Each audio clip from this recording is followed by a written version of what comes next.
बिस्मिल्लाहिर्रहमानिर्रहीम। आज हमारे फाइनेंशियल अकाउंटिंग का दूसरा लेक्चर है। पहले लेक्चर में जो चीज़ें पढ़ी थी उसको जहन नशीन रख के फाइनेंशियल अकाउंटिंग हम करते क्यों हैं, उसका मकसद क्या है, रिपोर्ट्स बनाना, फाइनेंशियल स्टेटमेंट्स बनाना, और फाइनेंशियल स्टेटमेंट्स जो हैं उसको इस्तेमाल कौन लोग करते हैं उनका आप लोगों को पता हो। अकाउंटिंग कहाँ से निकली है, पहले लेजर्स स्कैटर्ड होते थे, अभी स्टैंडर्ड के मुताबिक हो रहे हैं। स्टैंडर्ड कौन बनाता है आजकल? IASB international accounting standard board बना रहा है, जो कि 2001 में वजूद में आया था। IASC international accounting standard committees को जब वो ख़त्म हुई है तो ISB वो बन गया, जिसका ऑफिस इंग्लैंड में है। अच्छा, अब फर्दर हम कुछ चीज़ें सीखते हैं। आज हम सीखेंगे फाइनेंशियल अकाउंटिंग की डेफिनेशन। फाइनेंशियल अकाउंटिंग की डेफिनेशन, जो डेफिनेशंस तो बहुत ज़्यादा हैं, किताबों से आपको मिल जाएंगे, गूगल से मिल जाएंगे, लेकिन एक डेफिनेशन है जो मैंने खुद देखी, जो मुझे पसंद आई है। उसमें है the process of identifying, measuring and communicating.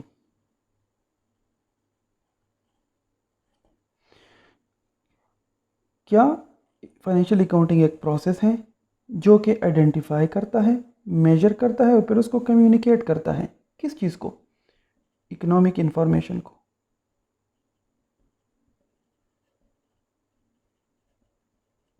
अब भाई, इकोनॉमिक इंफॉर्मेशन क्या चीज़ है? इकोनॉमिक इंफॉर्मेशन, जब भी कारोबार से कोई पैसे जाए या आए, या कारोबार में कोई एसेट, मिसाल के तौर पर कोई मशीनरी आए, कोई बिल्डिंग हम ख़रीद ले या कोई गाड़ी ख़रीद ले, इस तरह के सिनेरियोस में एक इसको कहते हैं इकोनॉमिक इवेंट हुआ है, और उससे उसी इकोनॉमिक इवेंट को ऑडिटर क्या करता है, अकाउंटेंट जो है वो रिकॉर्ड करता है। क्या करता है? पहले उसको आइडेंटिफाई करता है कि कोई चीज़ कारोबार के लिए परचेज़ हुई है या सेल हुई है कि नहीं। फिर उसको मेजर करता है कि भाई जो परचेज़ हुई है कितने रुपए की हुई है। फिर उसी को वो रिकॉर्ड करता है, किस शक्ल में? जर्नल में, जो मैंने पिछले लेक्चर में कहा है कि ये हम बनाएंगे। जर्नल में रिकॉर्ड करता है, उसमें से फिर लेजर में रिकॉर्ड करता है, फिर ट्रायल बैलेंस बनाता है, और उसके बाद क्या करता है? FS बनाता है, जो रिपोर्ट्स होते हैं। इसी FS को हमने पिछले लेक्चर में पढ़ा था कि ये रिपोर्ट है और ये इशू होते हैं किनको? यूज़र्स को, यूज़र्स ऑफ फाइनेंशियल स्टेटमेंट्स को। इसमें मुख्तलिफ़ तरह के लोग हैं जो इस इंफॉर्मेशन को इस्तेमाल करते हैं। तो एक्चुअली इकोनॉमिक इंफॉर्मेशन रिपोर्ट्स की शक्ल में हम यहाँ पे इशू करते हैं। ठीक है, तो सिलसिला कहाँ से शुरू होता है? आइडेंटिफाई करना इकोनॉमिक इवेंट को, फिर उसको मेजर करना, कम्युनिकेट करना। लेकिन कम्युनिकेशन से पहले उसको क्या करते हैं अकाउंटेंट? उससे जर्नल, लेजर, ट्रायल और इस प्रोसेस के थ्रू निकालता है। यही वो प्रोसेस है। अकाउंटिंग एक प्रोसेस है, यहाँ पे लिखा, ये वो प्रोसेस है, journal, ledger, trial and FS। फिर ये किन के लिए कम्युनिकेट इकोनॉमिक इंफॉर्मेशन, किसको, किसके लिए इशू करता है, किस पर्पस के लिए? टू परमिट, परमिट कर रहा है किसको? यूज़र्स को। जब ये इशू करेगा तो यूज़र इसको पढ़ेंगे और इसकी बेस पे डिसीजन लेंगे। किस तरह के डिसीजन? इनफॉर्म्ड जजमेंट करेंगे एंड डिसीजन मेकिंग करेंगे। मिसाल के तौर पर शेयर होल्डर हैं, कंपनी का मालिक, जब अकाउंटेंट ये यहाँ से यहाँ तक प्रोसेस करेगा, फाइनेंशियल स्टेटमेंट इशू करेगा, तो उसका मालिक, जो कंपनी का मालिक है, वो ज़रा फाइनेंशियल स्टेटमेंट्स को देखेगा और वो अखज़ करेगा कि भाई मेरी कंपनी अच्छी चल रही है कि नहीं। अगर अच्छी नहीं चल रही तो वो कंपनी से अपना स्टेक हो, जो उसके कैपिटल है, वो उसको बेच देगा। तो ये क्या कर रहा है? जो मालिक है वो इनफॉर्म्ड जजमेंट कर रहा है। किसकी बेस के पे? फाइनेंशियल स्टेटमेंट्स की बेस पे, क्योंकि वो इशू हुए हैं। और ये कौन बना रहा है? अकाउंटेंट बना रहा है। अगर अकाउंटेंट फाइनेंशियल स्टेटमेंट्स ना बनाता तो मालिक, यूज़र जो है वो जजमेंट नहीं कर पाता। यूज़र्स में मालिक भी हो सकते हैं, मैंने कहा नए मालिक जो अभी आना चाह रहे हैं, तो वो भी इसी की बेस पे इन्फॉर्म्ड डिसीजन मेकिंग करते हैं। ठीक है, तो इन्फॉर्म्ड डिसीजन मेकिंग वो जब आप मालूमात के बलबूते पर कोई फैसला करें। अगर मालूमात ना हो तो फिर हम उसको इनफॉर्म जजमेंट और डिसीजन नहीं कह सकते। ठीक है, बहुत से लोग हमारे हैं जो फाइनेंशियल अकाउंटिंग और बुक कीपिंग को एक समझते हैं, जो कहते हैं कि बुक कीपिंग और फाइनेंशियल स्टेटमेंट एक फाइनेंशियल अकाउंटिंग एक चीज़ है, लेकिन बुक कीपिंग और फाइनेंशियल अकाउंटिंग में फ़र्क है। फाइनेंशियल अकाउंटिंग में ये सारा प्रोसेस आ रहा है, लेकिन बुक कीपिंग में सिर्फ रिकॉर्डिंग, ये जर्नल बनाना, या हो सकता है सिर्फ लेजर, जर्नल के साथ साथ लेजर बना लें।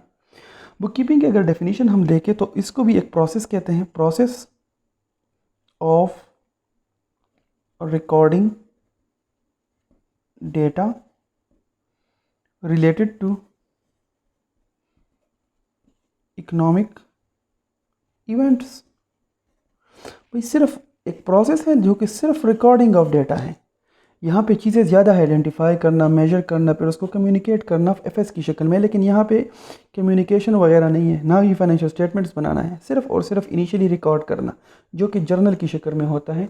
बुक कीपिंग उसको कहते हैं, या लेजर। जर्नल और लेजर दोनों मिला के हम बुक कीपिंग में इसको कह सकते हैं कि हमारे बुक्स मेंटेन करना, क्योंकि ये जर्नल और लेजर इनकी किताबें होती है प्रॉपर मैनुअल सिस्टम में। कंप्यूटराइज में ये कंप्यूटर के थ्रू होती है, लेकिन वहाँ पे भी फाइल्स होते हैं सॉफ्ट में, वो भी बुक्स ही है। तो इसमें सिर्फ यहाँ से यहाँ तक चीज़ें कवर हो सकती हैं, ठीक है, ये बुक कीपिंग में। लेकिन अकाउंटिंग यहाँ से यहाँ तक पूरे प्रोसेस को कवर करती है। तो बुक अकाउंटिंग हम कह सकते हैं, फाइनेंशियल अकाउंटिंग एक ब्रॉडर टर्म है और बुक कीपिंग उसका एक हिस्सा है, ठीक है। मेरे ख्याल में बुक कीपिंग और फाइनेंशियल अकाउंटिंग का फ़र्क आप लोगों को समझ आ गया होगा। इसके बाद फर्दर डेफिनेशंस, एक अकाउंटेंट के तौर पे आपको ये कुछ नाम है जो कि मैं अभी समझा रहा हूँ। कुछ नाम जब हम जर्नल की बनाएंगे और उस पर प्रैक्टिस करेंगे तो वहाँ पे भी इस्तेमाल होंगे मुख्तलिफ़ तरह के नाम। एक नाम जो फ्रीक्वेंटली एज एन अकाउंटेंट आपकी ज़िंदगी में आपके सामने आएगा वो है एसेट। एसेट के बहुत सारे डेफिनेशन हैं, लेकिन अगर मैं आसान उर्दू में समझाने की कोशिश करूँ तो हर वो चीज़ जो कारोबार के कंट्रोल में हो, जो कारोबार के कंट्रोल में हो और जिससे आने वाले वक्त में कारोबार को फ़ायदा होगा। किनको? कारोबार को। हर वो चीज़ जो कारोबार के कंट्रोल में हो और उससे हमें क्या होगा? फ़ायदा। आसान उर्दू में इसको असासा भी कह सकते हैं, ठीक है। तो आपके आपके मालिक के पर्सनल असासों से हमें कोई काम नहीं है, जो कारोबार के असासे होंगे एज एन अकाउंटेंट हम सिर्फ उसके रिकॉर्ड को मेंटेन करेंगे, ठीक है। इसमें क्या आ सकता है? लैंड, ज़मीन जो कारोबार के नाम पे हो, इसका फ़ायदा है ना। इसमें हम ऑफिस बना सकते हैं, इसको हम बेच सकते हैं, इसको मुख्तलिफ और पर्पसेस के लिए इस्तेमाल कर सकते हैं।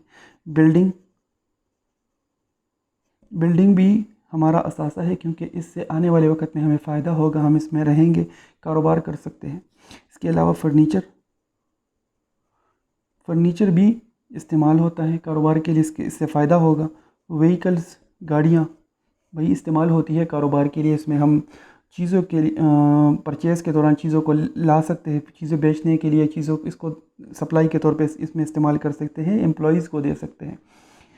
इस तरह मुख्तलिफ़ तरह के और भी एसेट के नाम, जब आप जर्नल एंट्रीज़ हम बनाएंगे तो बहुत सारे एसेट्स के नाम हमारे सामने आएंगे। कैश अगर हो, हम कहें कैश बैलेंस हमारे पास टिल में पड़ा है, टिल दराज में हमारे पास कैश पड़ा है कारखाने में, वो क्या है? हमारा असासा है, उसको हम इस्तेमाल करेंगे। हमारा बैंक बैलेंस है कारोबार का, वो भी हमारा एसेट है, उससे हम चीज़ें ख़रीद सकते हैं। इसके अलावा वहाँ हमारे पास स्टॉक पड़ा है। हम जिस चीज़ का कारोबार करते हैं, उसको कहते हैं इन्वेंट्री। उसको कुछ लोग स्टॉक के नाम से भी जानते हैं, स्टॉक। तो ये भी हमारा असासा है ना, क्या हम इसको बेचेंगे ना। मिसाल के तौर पर हम किताबों का कारोबार करते हैं, हम किताबें बेचते हैं, तो जो किताबें हमारे पास पड़ी है वो हमारा असासा है ना। आने वाले वक्त में हम उसको बेचेंगे, उससे मुनाफा कमाएंगे। इसके अलावा जब हमारा किसी पे कर्ज़ हो, हमने किसी को कर्ज़ किताब, मिसाल हम किताबों का कारोबार कर रहे हैं और हमने किसी को कर्ज़ किताबें दी, 500 किताबें भिजवाई है, अभी उसने पैसे नहीं दिए, तो वो हमारा कर्ज़दार होता है और कर्ज़दार को हम यहाँ पे अकाउंट रिसीवेबल कहते हैं, ठीक है। ये हमारा कर्ज़दार जिसने हमें कर्ज़ देना हो, तो इससे हमें फ़ायदा होगा, ये हमें पैसे देगा ना, तो ये भी हमारा एसेट ही है, ठीक है। इसके अलावा एक और चीज़ है, एक्सपेंस। एक्सपेंस क्या चीज़ है? एक्सपेंस जो है एक्चुअली एसेट जिससे अभी हमें फ़ायदा मिलेगा, उसको हमने एसेट कहा। लेकिन जिससे हम फ़ायदा ले चुके हों उसको हम एक्सपेंस कहते हैं। एक बंदा है, उसने पूरे महीने मेरे लिए काम किया, अब मैं महीने के आखिरी 30 तारीख को मैं उसको तनख्वाह दूंगा। क्या?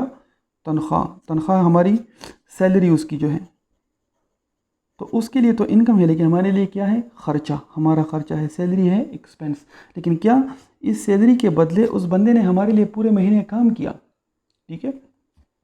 इसके अलावा हमने कोई ऑफिस रेंट पे लिया था, उसमें हम रहे पूरा महीना। अब हम जब रेंट देंगे एक महीने बाद, हमारा क्या हुआ? हमने उसको इस्तेमाल किया, उसका रेंट हमारा क्या है? ख़र्चा। हमने पूरे महीने बिजली इस्तेमाल की, उसकी इलेक्ट्रिसिटी का जो बिल है वो क्या है हमारे लिए? एक्सपेंस। पूरे महीने हमने गैस इस्तेमाल किया कारखाने में, उसका बिल क्या है? हमारे लिए ख़र्चा। पूरे महीने हमने वो पानी इस्तेमाल किया, उसका बिल जो है वो हमारे लिए ख़र्चा है। तो हर वो चीज़ जिससे हम अभी फ़ायदा लेंगे वो हमारा एसेट होता है, और जिससे हमने फ़ायदा लिया वो हमारा एक्सपेंस होगा, ठीक है। ये एसेट और एक्सपेंस का ज़बरदस्त फ़र्क यही है कि आप सोचेंगे कि एक चीज़ क्या है, अगर फ़ायदा लिया है तो वो एक्सपेंस है, अगर फ़ायदा अभी लेंगे तो वो हमारा एसेट होगा। इसके बाद एक और नाम अमूमन फ्रीक्वेंटली इस्तेमाल होता है, कैपिटल। कैपिटल किसको कहते हैं? कैपिटल वो चीज़ है कि मालिक जब कारोबार में जो चीज़ लाए उसको हम कैपिटल कहेंगे। मालिक अगर कैश लेके आया तो वो कैश कैपिटल हो गया, हमारे पास कैपिटल हमारा ज़्यादा हो जाएगा। कैपिटल मालिक का हिस्सा है, ठीक है। अगर मालिक गाड़ी ले आए अपने घर से, गाड़ी और कारोबार के लिए व्हीकल ले आए कि इसको कारोबार में इस्तेमाल करो, वो भी कैपिटल में ऐड करेंगे। तो capital in the form of cash जब कैश लाएगा, और capital introduce in the form of in kinds. Capital introduce का मतलब है लाना कारोबार में, इन फॉर्म ऑफ कैश। जब कैश में लाएगा तो उसको कैश कैपिटल कहेंगे, और जब कोई चीज़ लेके आएगा उसको इन काइंड कहेंगे, ठीक है। Capital in the form of any kind. गाड़ी हो सकती है, मालिक ने अपना पर्सनल प्लॉट कारोबार को दे दिया कि कारोबार के लिए इस्तेमाल करेंगे, तो मालिक जो भी चीज़ लाएगा वो हमारी कारोबार का क्या है? कैपिटल होगा, मालिक का कारोबार में हिस्सा। इसी तरह है ड्राइंग्स। ड्राइंग्स कैपिटल का बिल्कुल मुख्तलिफ है, इसका अपोजिट है। मालिक जब कारोबार से कोई चीज़ लेके जाएगा उसको हम ड्राइंग्स कहेंगे। ड्रा कर रहा है, उससे चीज़ें निकाल रहा है। कारोबार की गाड़ी है, जो मालिक को पसंद आ गई, मालिक ने कहा कि आज से ये कारोबार की नहीं है, ये मेरी पर्सनल गाड़ी है, मालिक है ले जा सकता है, तो वो गाड़ी फिर हम कारोबार से ख़त्म करके ड्राइंग्स में डाल देंगे। वो पहले हमारा एसेट था, ये मेरे ख्याल में मेरा एसेट था व्हीकल, जो गाड़ी मालिक को पसंद आ गई तो यहाँ से ख़त्म कर देंगे और ड्राइंग्स में ले आएंगे, ठीक है। तो मालिक जो चीज़ लाएगा उसको कैपिटल कहेंगे, और मालिक जो चीज़ लेकर जाएगा कारोबार से उसको ड्राइंग कहेंगे।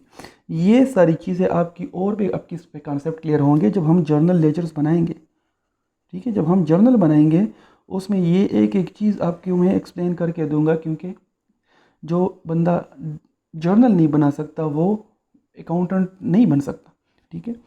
चले आगे देखते हैं सेल। सेल किसको कहेंगे? कारोबार से कोई चीज़ भी हम जब सेल करेंगे, हमारा मैंने कहा यहाँ पे कि हम किताबों का कारोबार कर रहे हैं, तो भाई जब हम किताबें सेल करेंगे तो वो हमारा सेल होगा, ठीक है। अगर हमने कोई यहाँ से बिल्डिंग वगैरह सेल किया तो उसको सेल नहीं कहेंगे। सेल वो चीज़, उस चीज़ को हम कहेंगे जिस चीज़ का हम कारोबार कर रहे हैं। मिसाल के तौर पर अगर हम किताबों का कारोबार कर रहे हैं और जब हम किताबें बेचेंगे तो उसको हम सेल में रिकॉर्ड करेंगे। इसके अलावा इनकम, इनकम हम फ़ायदे को कहते हैं, फ़ायदा, ठीक है। अभी तक आप इनकम को इतना ही समझ लें, इसके बाद जब जर्नल एंट्रीज करेंगे वो इंशाल्लाह इसमें मैं फ़र्दर समझाऊंगा। लाइबिलिटीज़, लाइबिलिटीज़ हम किसको कहेंगे? एसेट हमने कहा कि हर वो चीज़ जिससे हमें आने वाले वक्त में फ़ायदा होगा। ये लाइबिलिटी जो है ये बिल्कुल इसके अपोजिट है। हर वो चीज़ जिससे आने वाले वक्त में हमसे पैसे जाएंगे, ठीक है, या हमारा वक्त मतलब उस पर लगेगा। मिसाल के तौर पर एक बंदा है जिससे हमने कर्ज़ लिया, हम किताबों का कारोबार कर रहे हैं, हमने तकरीबन 1000 किताबें किसी से कर्ज़ पे ख़रीदी, तो वो बंदा हमारा क्या होगा? Account payable. जिस बंदे से हम ख़रीदेंगे कर्ज़ पे वो हम सॉरी जिस पे हम बेचेंगे कर्ज़ से वो हमारा अकाउंट रिसीवेबल होगा, और जिससे हम ख़रीदेंगे वो हमारा अकाउंट पेबल होगा। तो इस बंदे को आने वाले वक्त पे फिर हम पैसा देंगे ना, तो ये हमारी लायबिलिटी है। हमने बैंक से लोन लिया, तो जब बाद में इसको चुकाएंगे, पैसे वापस करेंगे बैंक को, तो वो हमारा क्या होगा, हमारी लायबिलिटी है। तो इसमें क्या होगा, हम पैसे देंगे। अगर आप देख ले तो एसेट की वजह से हमें फ़ायदा आ रहा होता है, हमारे पास पैसे आ रहे होते हैं, लेकिन जो ये लायबिलिटीज़ है इसकी वजह से हमसे पैसे जा रहे होते हैं।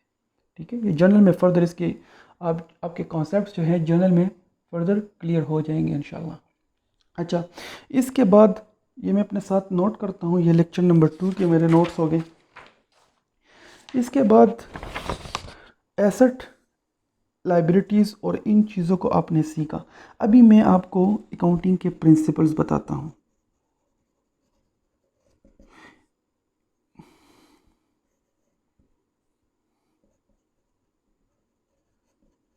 उसूल, प्रिंसिपल, उसूल जिसको हम उर्दू में कह सकते हैं, ये अकाउंटिंग के डबल एंट्री के उसूल हैं। इसी से हम डबल एंट्री करेंगे और ये अकाउंटेंट इसको जहन नशीन करेगा।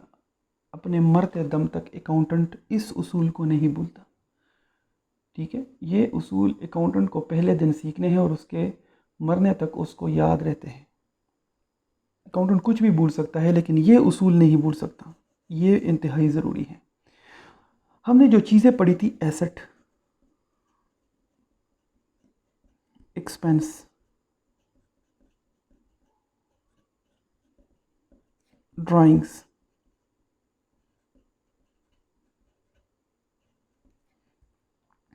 ड्राइंग के साथ एक और चीज़ आज मैं सिखाता हूँ, लॉस, जब नुकसान होगा। ठीक है, जब किसी चीज़ में नुकसान हो। इसके अलावा कैपिटल हमने पढ़ा था, कैपिटल के साथ लायबिलिटीज़, ये नाम अभी मैंने सिखाए हैं। सिर्फ लॉस नहीं सिखाया था, वो मैंने बता दिया कि लॉस नुकसान को कहते हैं। इसके अलावा सेल और इनकम, इनकम और लॉस एक दूसरे के अपोजिट हैं। इनकम फ़ायदा है और लॉस नुकसान है। ये चीज़ें अकाउंटिंग में जो है, बस ये चार, हर चीज़ को आपने इन्हीं में कैटेगराइज करना है, इससे किसी चीज़ में बाहर नहीं निकलना। तो ये जो ऊपर वाले चार हैं इनका नेचर एक जैसे हैं, यहाँ से लेकर यहाँ तक। ये अपने साथ नीटली बनवा लें और अपने किताब में या किसी कॉपी में इसको नोट कर लें। ये अकाउंटेंट की क्या कह सकते हो, अकाउंटिंग के उसूल हैं और अकाउंटेंट के लिए एक तावीज़ है, उसने ये नहीं भूलना। ये ऊपर वाले चार चीज़ें हैं, ये जब भी ज़्यादा होंगी, बढ़ेंगी, इनक्रीज़ करेगी, अगर अंग्रेज़ी में कहूँ, जब भी ये इनक्रीज़ करेगी, ज़्यादा होगी, कारोबार में असासे बढ़ेंगे या कारोबार में ख़र्चे बढ़ेंगे या मालिक पैसे ज़्यादा लेके जाएगा या हमारा नुकसान होगा, तो जब भी ये चार चीज़ें ज़्यादा होंगी इसको कहेंगे हम डेबिट, ये डेबिट होंगी। ठीक है, और डेबिट का हम शॉर्ट फॉर्म इस्तेमाल करेंगे DR। तो जब ये चीज़ें बढ़ेंगी, इंक्रीज़ करेगी, तो ये डेबिट होंगी, क्या, इसको हम डेबिट कहेंगे। और जब ये कम होगी तो इसको डिक्रीज़, जब ये डिक्रीज़ होंगी, जब हमारे साथ असासे बढ़ेंगे, कोई व्हीकल कारोबार में आएगा तो हम उसको डेबिट करेंगे। लेकिन अगर असासे कम होंगे, कोई व्हीकल हमारे कारोबार से निकलेगा, मालिक लेके गया है या हमने बेच दिया है, तो हम उसको क्रेडिट करेंगे। ठीक है, ये वो कर्ज़ वाला क्रेडिट नहीं है, वो अलग चीज़ है जो बैंक वाले क्रेडिट इस्तेमाल करते हैं। ये एक्चुअली अकाउंटिंग के प्रिंसिपल के दो लफ्ज़ हैं, बस लुका पचोली ने इसी को ईजाद किया था कि कौन सी चीज़ डेबिट होनी है और कौन सी क्रेडिट। ये अकाउंटिंग के उसूल है और इसको गोटा कर देना है, जहन नशीन करके इसको मेमोराइज़ कर देना है।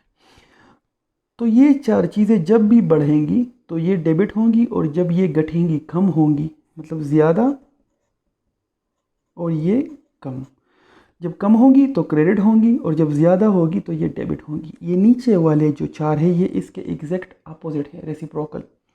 जब ये बढ़ेंगे, इंक्रीज़ करेंगे, तो ये क्या होंगे, क्रेडिट होंगे। ये इसको सिर्फ याद कर ले, बाकी जब जर्नल करेंगे तो इसके एक जर्नल के हम जितनी भी एंट्रियां करेंगे सारी इस उसूल के मुताबिक करेंगे, इसको अपने सामने रख के करेंगे। ठीक है, इस उसूल से हमने बाहर नहीं निकलना। दुनिया की कोई भी जर्नल एंट्री इन चीज़ों से बाहर नहीं निकल सकती। अच्छा जी, तो जब ये ऊपर वाले इंक्रीज़ करेंगे तो वो डेबिट होते थे, लेकिन जब ये नीचे वाले इंक्रीज़ करेंगे तो ये क्रेडिट होंगे, और जब ये डिक्रीज़ करेंगे, कम होंगे, तो ये डेबिट होंगे, DR और CR। तो ये जो इसी फार्मूले को अपने पास जहन नशीन कर ले और इसको लिख दे और इसको गोटा कर ले। ठीक है, आज के लेक्चर में हमने अभी तक अकाउंटिंग के डेफिनेशन को सीखा, उसके साथ साथ बुक कीपिंग के डेफिनेशन को सीखा, उसको तोड़ के मतलब इसको स्प्लिट करके उसको सीखा। इसके बाद हमने एसेट के बारे में सीखा कि भाई एसेट क्या चीज़ है, एक्सपेंस के बारे में सीखा, ड्राइंग्स के बारे में सीखा, लॉस, कैपिटल, लाइबिलिटीज़, इनके नाम सीखे। ये नाम आपके लिए नए हैं क्योंकि आप बचपन से अंग्रेज़ी, उर्दू, हिसाब की किताबें पढ़ रहे हैं, लेकिन अकाउंटिंग आपने नहीं पढ़ी। तो ये अकाउंटिंग के टर्म्स जो है वो मुख्तलिफ हैं, तो ये इनको सीख ले, क्योंकि हो सकता है इसमें बहुत से लफ्ज़ आपके लिए बिल्कुल नए हों। इनको जहन नशीन कर ले, और आखिर में इस ये जो आपका मैंने अकाउंटिंग के उसूल बताए, तो इसको जहन नशीन कर ले, इसको याद कर ले, और मैं भी इसको अपने पास रखूँगा जब आपके साथ फ़र्दर लेक्चर्स को, जब कमिंग लेक्चर में इंशाल्लाह लेक्चर नंबर 3 में फ़ाइनेंशियल अकाउंटिंग के हम जब जर्नल पढ़ेंगे, तो जर्नल में हम इस चीज़ का इस्तेमाल करेंगे, इसी की बेसिस पे हम जर्नल बनाएंगे। ठीक है, अभी तक के लिए इतना ही काफ़ी है। अल्लाह हाफ़िज़।